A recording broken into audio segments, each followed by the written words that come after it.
থাকবে, গাছের ছায়া থাকবে, দুই পাশে গাছ আছে, বসার জায়গা থাকবে, নদীতেও যেতে পারবে, আইসা বিশ্রাম করতে পারবে। এটা অনেক ভালো পর্যটন কেন্দ্র হবে। এটা এটা আমাদের স্বপ্ন, আমার স্বপ্নের মধ্যে একটা আছে। আমি এরকম কিছু স্বপ্ন দেখি যে স্বপ্নে আমাদের এই কটিয়াদি পাকুন্দাকে অনেক উন্নত স্থানে নিয়ে যাবে এবং বাংলাদেশের শ্রেষ্ঠ নির্বাচনী এলাকার মধ্যে একটা হবে কটিয়াদি পাকুন্দা। আমার একটা আল্লাহ আমার সাহস দিছে, আল্লাহ আমার সাহস আছে, যে কোনো ফোরামে দাঁড়িয়ে কথা বলার মতো সাহস আমার আছে। আমার কিছু নেতারা এনে আছেন যারা দেখছেন আমার 20 তারিখের গত সেপ্টেম্বরে 20 তারিখ কিশোরগঞ্জে একটা সম্মেলনী ছিল। এখানে ছিল আমাদের বিএনপির মহাসচিব মির্জা ফখরুল ইসলাম আলমগীর। আমি ওনার সামনে একটা বক্তব্য দিয়েছিলাম, উনি ঘাড় উল্টাইয়া আমার দিকে তাকায় তাকায় তালি দিয়েছিল। আমি স্পিকারের কাছ থেকে ফ্লোর নিয়ে আমি এই কটিয়াদি পাকুন্দের উন্নয়নের কথা, সমস্যার কথা তুলে আমার মনের সাহস আছে যদি আমি সেখানে যেতে পারি। আর ছোট সময় থেকেই আমার একটা শখ হলো,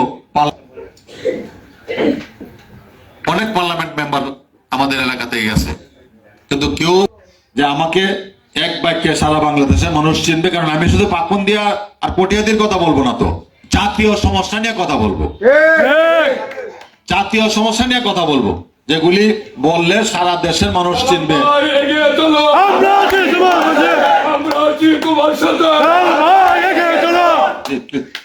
আমার এই সাহস আছে এবং এই মনের জোর আছে।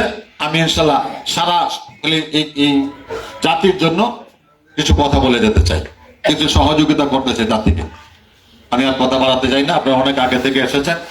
আমি আবারও আপনাদের কাছে বলতে চাই, আমার বিশ্বাস আগামী সরকারের আমলেও আপনারা জনপ্রতিনিধির অন্তত 1 বছর তো সময় পার, কারণ এই সরকার আরেকটা ইলেকশন দিতে অন্তত 1-1.5 বছর সময় নেবে। দেশকে ডিসিপ্লিনে আনিয়া শান্তি শৃঙ্খলার মধ্যে আনতে হবে, আনিয়া তারপরে আরেকটা ইলেকশন দিতে হবে। আমার মনে হয় যে আমি যদি এমপি হতে পারি তাহলে আপনাদের সাথে 1-1.5 বছর একসাথে। আমি কথা দিতে চাই, কাউকে বৈষম্য করা হবে না। কে কোন দল করেন, কোন দলের মেম্বার, এই হিসাবে বৈষম্য করা হবে না।